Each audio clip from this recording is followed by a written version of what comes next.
In the headlines, bandits kill 2, burn houses, church in Fresh Kaduna village attack. Economic and Financial Crimes Commission challenges court order to release Obiano's passport. Tunde Bakare declares for president, says he remains a suitable candidate to address Nigeria's problems.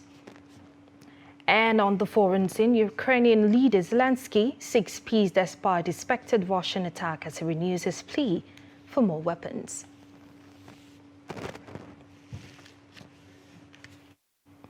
Hello and welcome to the news update at this hour. My name is Martia Umar. Thank you for joining.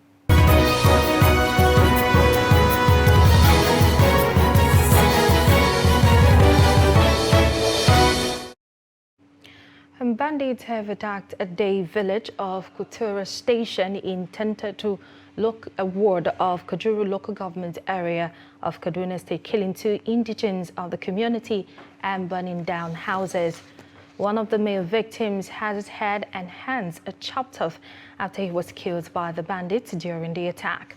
The attack is yet to be confirmed by the police or Kaduna State government, but a former chairman of Kajuru local government area told Channels Television that the bandits first attacked some of the adjoining communities on Tuesday, burning down houses and shooting sporadically within the community. He said that the bandit later returned in a day community, also on the Katura station on Friday afternoon, and carried similar attack, and in the process shot 2 persons to death.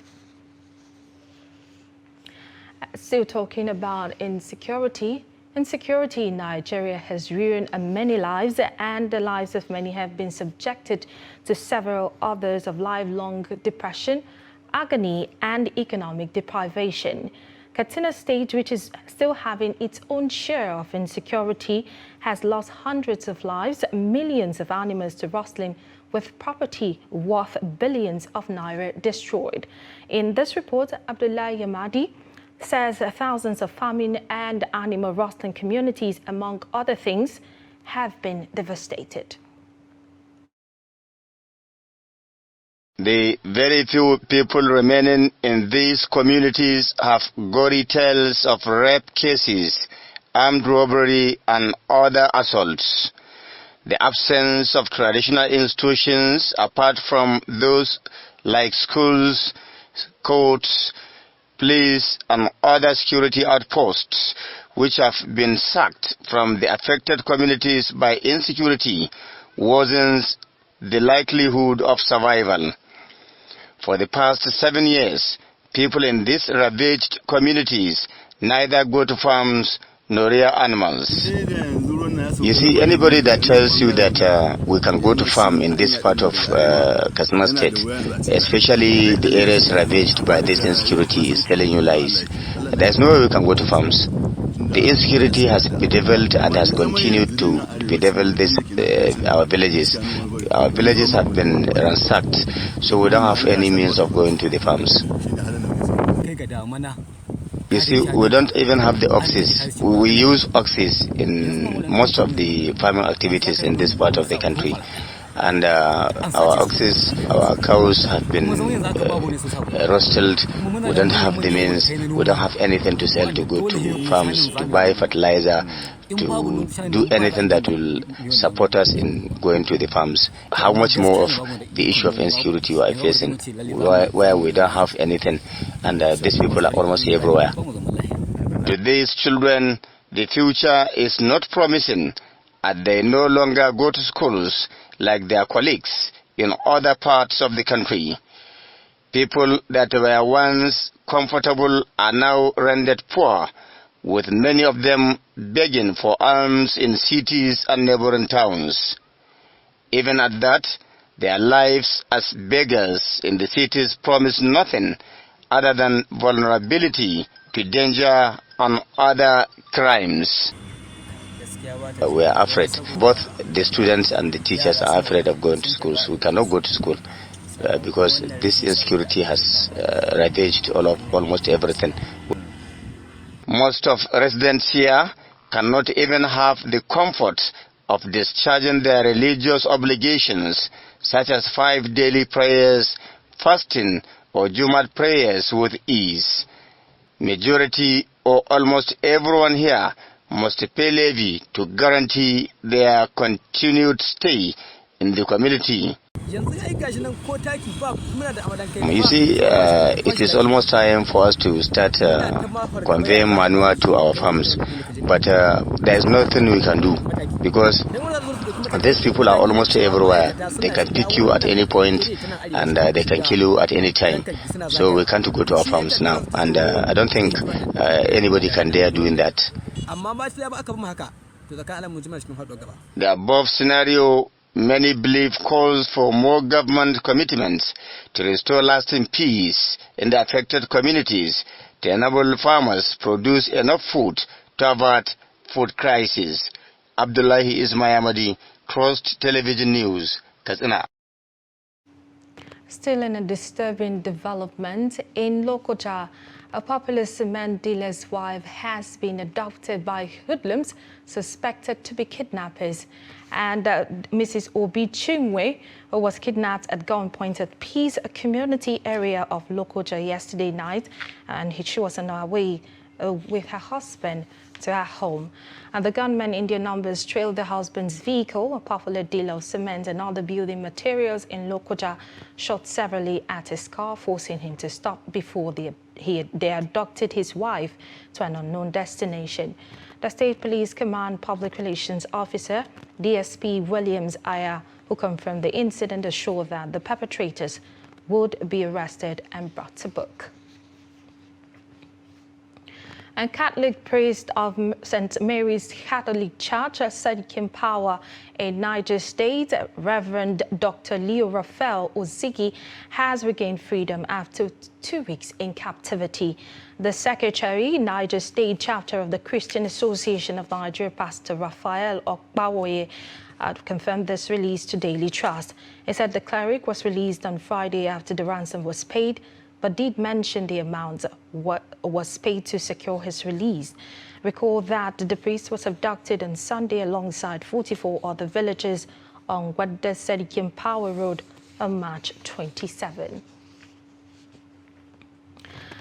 An Economic and Financial Crimes Commission, EFCC, has kicked against an interim order made expert by the Aqua Division of the Federal High Court, presided over by Justice Helezira Ngwajia, granting the former governor of Anambra State, Chief Willie Obiano, leave to travel abroad to the United States of America to attend his medical appointment on the grounds of denial of fair hearing. This is according to a statement signed by the EFCC spokesperson, Wilson Uwajere. Obiano is being investigated by the EFCC for alleged corruption and money laundering during his tenure in Anambra State as governor from 2014 to 2022. He was arrested on March 17 at the Murtala Muhammad International Airport in Lagos as he attempted to leave the country hours after handing over to his successor, Professor Chukwuma Soludo. He had earlier been on the Commission's watch list. In another development, serving overseer of the Citadel Global Community Church, formerly known as Lateran Assembly, Pastor Tunde Bakare, on Saturday declared his ambition to run for president in 2023. He says that he remains the best suitable candidate to address Nigeria's problems. Bakare said this at the virtual meeting unveiling Project 16 to Nigerians in diaspora, which with the team at the portrait of a new Nigeria organized by PDP for Nigeria in diaspora group. In his address, the cleric warned that ahead of the 2023 general election, the South is being set against the North, while Christians are set against Muslims. He, however, said he remains the rallying point to restore order in the country. Similarly, Minister of Transportation Rotimi Amechi on Saturday joined the 2023 presidential race. He declared his interest at a Thanksgiving service organized by the Rivers State chapter of the All Progressives Congress. Amaechi, who is from South, had severally denied being interested in the race before his official declaration on Saturday. The former Rivers State governor becomes the 6th APC aspirant to officially declare his intention to contest. Others are Bola Tinubu, Southwest, Orji Uzor Kalu, Southeast, Rochas Okorocha, Southeast, David Umahi, Southeast, Yahya Bello from North Central. I stand before you today to declare my intention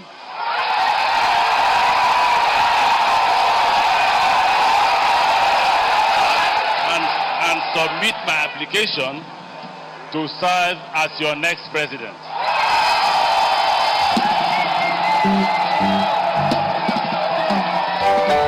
I did not come to this decision lightly. I have served our nation for the last 7 years as Minister of Transportation. For 8 years before that, I served as Governor of Rivers State.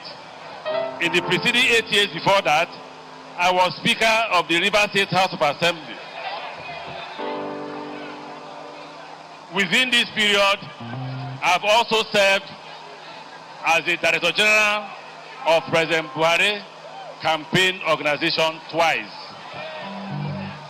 These 23 years of service have equipped me not only with great experience in governance and public service, but also compassion for the ordinary citizens of our dear country. After more than 2 decades in the public arena, I had wanted to go on holiday and spend more time with my family before charting a new course outside politics. But at 56, because I'm 56 years old, and a member of the generation born after independence, who has seen the good, the bad, and the ugly of Nigeria, I'm compelled by the urgency of our present challenges to place my experience and proven capacity at the service of the nation at the highest level. And still on political matters, the National Rescue Movement, NRM, has inaugurated its party's executive to oversee the presidential affairs, or the party's affair rather, ahead of the 2023 elections. Speaking at the inauguration ceremony in Abuja, the newly elected national chairman of the party, Isaac Ude, promised to wrestle power from the ruling All Progressives Congress, APC, come 2023. Ude also decried the poor state of economy, the insecurity situation of the country, and promised that his party will do better if given the mandate. The hands of people that lack fear of God, to rescue them from the hands of people that have no conscience, from people who could not give them security, electricity, affordable housing, good roads, affordable and quality education in our public schools, good healthcare system, among others. This time, it is very difficult for the masses to travel by road because of the unchecked insecurity in every part of the country. The train system is no longer safe, judging by the series of attacks on the sector in recent time, more especially the ugly incidents on Abuja-Kaduna corridor. This is the only political party that has only one summarized agenda for Nigerian citizens, home and abroad, and that agenda is to rescue our great country, Nigeria, and Nigerians from this unacceptable, stagnant situation we find ourselves. And now to legal matters. A federal high court sitting in Gombe has reserved judgment in a suit seeking to nullify the elective Congress of the People's Democratic Party PDP in Gombe State. The suit was filed by a PDP stalwart, Umar Chikare, who claims that the conduct of the elections into the party's executive positions at all levels in Gombe State contravened provisions of the 1999 Constitution and the PDP laws. Ismail reports. The plaintiff, Umar Chikare, is suing the former governor of Gombe, Ibrahim Dankombo, PDP national chairman, the Independent National Electoral Commission (INEC), Gombe State Independent Electoral Commission (GOSAIC), and others. Speaking to newsmen after the court sitting, counsel to the plaintiff said there were irregularities in the conduct of the PDP congresses in Gombe State. People's Democratic Party wanted to hold their congresses. He secured the requisite forms, got the nomination forms, filled all of them, submitted them. What he had was that some names of individuals have now been made listed as the officials of the political party, the PDP. So he now came to this court, saying, the Congress that I am interested in the chairmanship of the first defendant has now been held, or what has happened. Some people are parading themselves as now the chairman at the state level, at the ward level, at the local government level, without notice to him and some other persons. Counsel to the PDP said they have filed a motion urging the court to set the case aside. Then I leave the rest for the court to determine whether there was state congress or not, whether there was local government congress or not, whether there was ward congresses or not, and whether Honorable Chikare participated in all the congresses is asking the court to set aside. That will be determined by the courts and not by us. The case, which was filed on February 2nd, 2022, is a fresh battle that threatens the unity of the PDP in Gombe ahead of primary elections expected to produce candidates who will participate in the 2023 general elections. The case was adjourned to May 20th, 2022 for trial. From Gombe, Ibrahim Ismail reporting for Trust TV. You're watching Trust TV News Update. Coming up shortly, try to make up the unavailability of white-collar jobs. Do stay with us.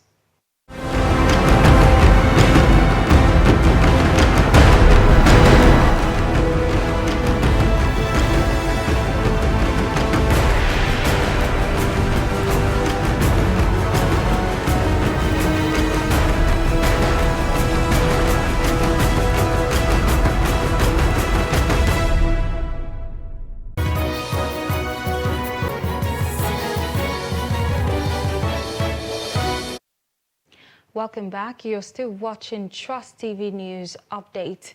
But before we take the rest of the story, let's take a look at our headlines again. We told you that bandits have attacked at the village of Kutara Station in Kajuru local government area of Kaduna State, killing 2 indigents of the community and burning down houses. And the EFCC has kicked against a court order granting former governor of Anambra State, Chief Willie Obiano, a leave to travel abroad for medical appointments. And moving on to more news, the wife of Oyo State Governor, Mrs. Tominonini Makinde, has urged the people of the state, especially women and youths, to identify their potential and work with relevant government agencies for empowerment. Makinde made the call at the Adire Market Week, hosted by the wife of Ogun State's Governor Bamidele Abiodun.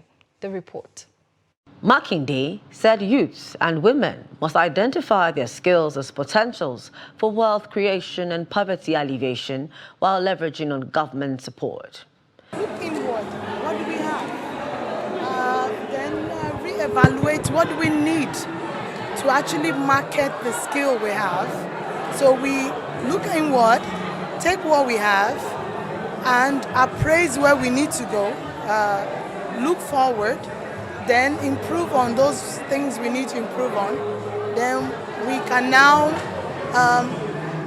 either teach the skill, market the skill, or best protect the skill we have and also use it to make money.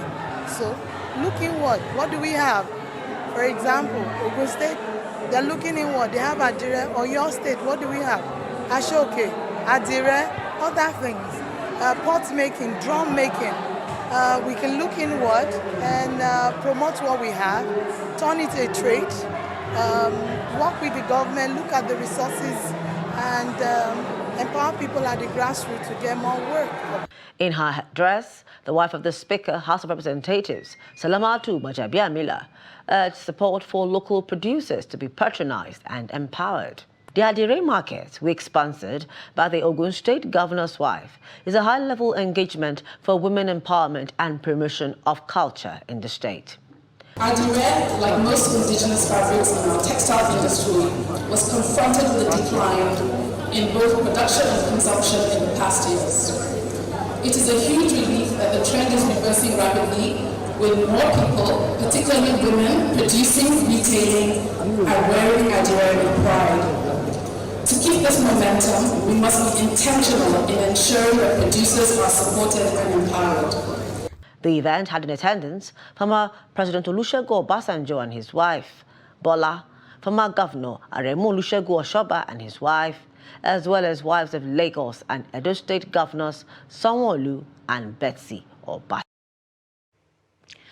And the governor of Abia State, Governor Okezie Ikpeazu, is encouraging youths to take to trades as a way of making up for the unavailability of white-collar jobs. This comes after he was certified a shoemaker. Recall that in May 2021, the governor enrolled as a trainee at the Abia Footwear Academy, where he learned the art of shoe design and coupling. In an exclusive interview with Trust Television in Abia, the governor shows off his self-made slippers upon completion of his training. He believes this will encourage youth to acquire skills aside academic qualification.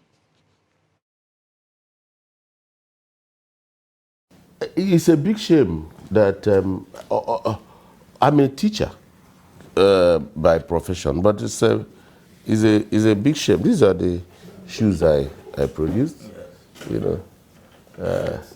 Very good finishing, I may say. Exactly. Exactly. You know, when a lot of people saw your videos and your pictures enrolling, registering for, you know, to train for the shoemaking thing. And I'm very serious about it because a lot of people would think maybe it's just no. How can it be that I don't have a skill apart from teaching biochemistry?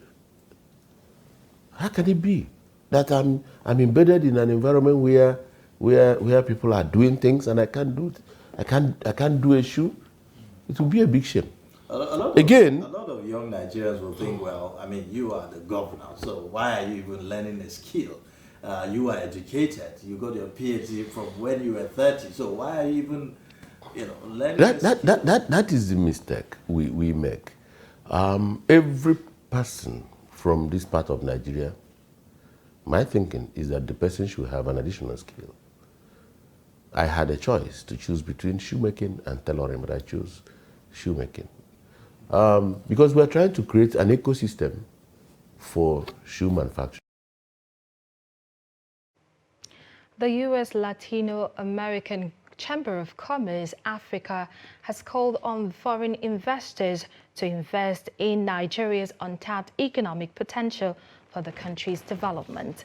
Ifeoma Ejogu, African representative of the U.S. Latin American Chamber of Commerce Africa, made the call when she led a delegation on a courtesy visit to the Minister of Foreign Affairs on Friday in Abuja. Ejogu said the aim of the meeting was to seek partnership with the ministry to drive the growth of the country's economy and actualize its goal of creating business links between Africa and the world. She said it was important to showcase various investment opportunities to the world to boost the country's gross domestic product. And on the international scene, the Ukrainian President Volodymyr Zelensky says he's committed to pressing for peace despite Russian attacks on civilians as he renewed his plea for more weapons ahead of the expected surge in fighting in the country's east.